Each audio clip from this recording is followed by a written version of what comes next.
I constantly help clients get over $50,000 in business funding after facing multiple denials. Within 48 hours of fixing these three critical mistakes, their applications transform from automatic rejections to instant approvals. Every denied application costs you tens of thousands in lost opportunities. In this video, I'll show you why personal accounts instantly kill your approvals, why banks won't approve you because the name of your LLC, and how random applications will kill your funding chances instantly. Stop letting these mistakes block you from the funding that your business deserves. Let's fix these issues right now. Your personal credit profile is killing your approvals, period. For example, I have a client that I've been working with who has a great profile. However, she keeps going over on her utilization on different cards. Each individual card needs to be at or below 30% for optimal approval rates with business funding. She would pay one down, it would report great, but then the other two were over the utilization. And this kept going, and it was taking months and months and months without being able to get approved because she was not keeping all of the utilization below. When you don't have your utilization below 30% on each card, it fluctuates your credit score dramatically, as well as keeping your approval odds slim to none at all. So when people are building their personal credit profiles or coming to me for funding, they don't know everything that the banks are looking for. Imagine that the bank has an exact blueprint of what they want to see to give you max approval odds. But here's the thing, they don't share that blueprint with you. We have that blueprint, and so we help to optimize your profile to hit that. A few key things is the banks want to see multiple credit trade lines on your account, meaning multiple credit cards.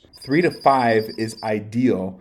Even more is better. We always hear too many credit cards is bad. It's only bad if you're abusing your credit. Now, not just any credit cards. Credit cards like department store cards and other cards like that, while they're good and they do help your overall profile, banks are looking for tier 1 bank credit cards. Chase, Wells Fargo, American Express. Banks like that are, in their eyes, are tier 1. If those banks are willing to give you high limit personal credit cards, then they're going to be willing to give you high limit business credit cards. So that's step 1. And a few things about these cards too is they want you to have them below 30% utilization on each card. That's a key. Not overall utilization, on each card individually. You need to have 30% or lower utilization at the time of the application for business funding. On top of those things, they don't want you to have any negatives on your account. Late payments, charge-offs, collections, repos, anything like that. I do get a lot of people approved that have had late payments in the past, older than 2 years old. You can definitely still get approved. I'm just giving you the perfect scenario. So no negatives, below 30% utilization, multiple cards, preferably a few cards with $15,000 to $20,000 limits on them already on the personal side. That is going to be ideal for a personal profile. If you have all those, then you're for sure going to have the minimum threshold credit score of 700 or above. Now, ideally, you want all your personal credit cards to be below 30%. But another thing that the banks are looking at is your overall transaction history. What I mean by this is if you've had all of your credit cards maxed out for 3 years, and then all of a sudden you decided to pay them down to 30%, boosting your score, boosting your profile, that's great, and that's going to help, but they're still going to see that you've been carrying a heavy balance with these banks for years, and that could affect your overall approval depending on which banks you held high balances at. If you've had a Chase card maxed out for 3 years and you just paid it down, Chase is going to see that you've kept your cards maxed out for 3 years. However, if it was that Macy's card or a different department store, then they're not really going to be able to see that you have those cards maxed out. So also pay attention to how you've treated all of your cards and your balances over the last, 6 to 12 months or so. You want to start getting these things paid down sooner, ahead of time, before you want to go for funding. Now, also when it comes to personal income, gross income versus net income, the beautiful thing about business funding is the banks are looking for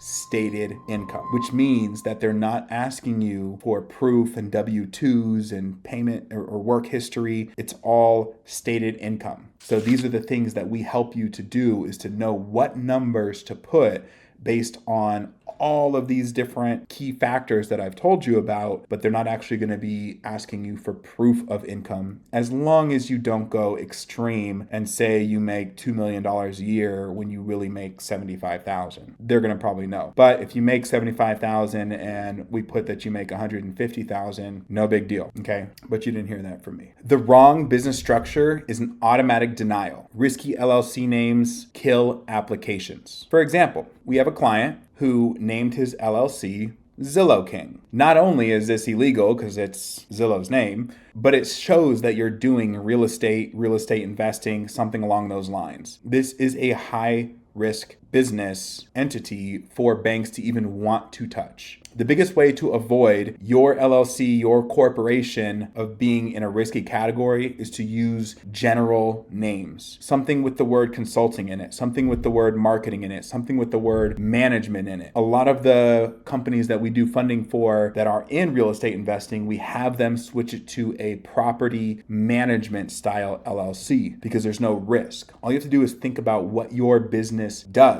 Real estate investing, rentals, short terms, Airbnbs. You're still managing properties, so for it to be a property management LLC, that still works. Everything still makes sense. You're overseeing these properties. Yes, they happen to be yours, but you're still a glorified property manager. Trucking, logistics, high-risk businesses. The biggest thing is to find something with a management title and word instead. So have management consulting versus just I do this. I do fix and flips, Zillow King, logistics, right? Risky. It could be management, consulting, trucking management, real estate consulting, real estate management. Things like this are the easy fixes to change the name on your LLC, which again is not hard, takes a week or two, and will completely boost up your approval odds and get rid of all those red flags that are going to trigger instant denials. Random applications will kill your funding chances instantly. I have a client who had seen some videos about business funding, watched some YouTubes like these and thought they could just do it, and ended up applying for a bunch of personal credit cards and business credit cards. Not only did they get extremely low approvals, most of them denied, it was the wrong sequence, the wrong data on the applications, the profiles were not optimized, and now they had 15 different inquiries on the report. And the bad thing is, the personal inquiries couldn't even be removed. Business inquiries can be removed, but still now the banks know that you put in an application with them. This is a big mistake and can completely kill all your chances of getting funding. When we're taking a client through our funding process, we have a specific order of banks and applications to go in, A to Z. We always want to start with Chase. I'm going to give you that nugget. Chase is the first bank that you want to start with. After we get our approval from Chase, then we will go through all of the other banks all in one day. Now, we do this in a specific order too. After Chase, there's other banks that are inquiry sensitive, but not as much as Chase. Chase doesn't like to see everybody else's application. They want to be the best and number one, so we let them be in that seat. Now, I don't like to wait weeks and days in between all the other applications. I do them all at once, so maybe not all the inquiries are showing up at the same time. Once we've finished all of our applications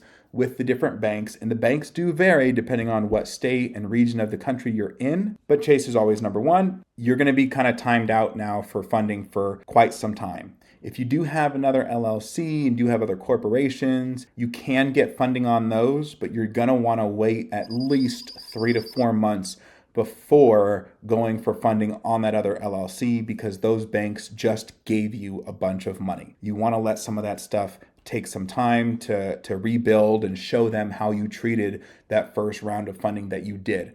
Also, in between those rounds, we are able to remove and delete those inquiries off those business cards off of your personal profile, because those cards don't report to your credit report, but the inquiries will. So we'll remove the inquiries, give you some time to use those cards, use the funding, pay them down, and then we can do another round on another LLC. Listen, I just showed you the 3 deadliest funding mistakes, but here's the thing. Even if you fix all of these, you might still get denied if you don't know how to turn your credit into actual cash flow. And that's exactly what I teach in our free Go Credit Pros school community. Most business owners think that getting approved is the finish line. But what they don't realize is that approval is just one step. The real secret is to knowing the exact method to convert that 0% credit into immediate cash, how to leverage your travel rewards to travel for free, and the strategic spending sequence that keeps banks begging to fund you. This is the difference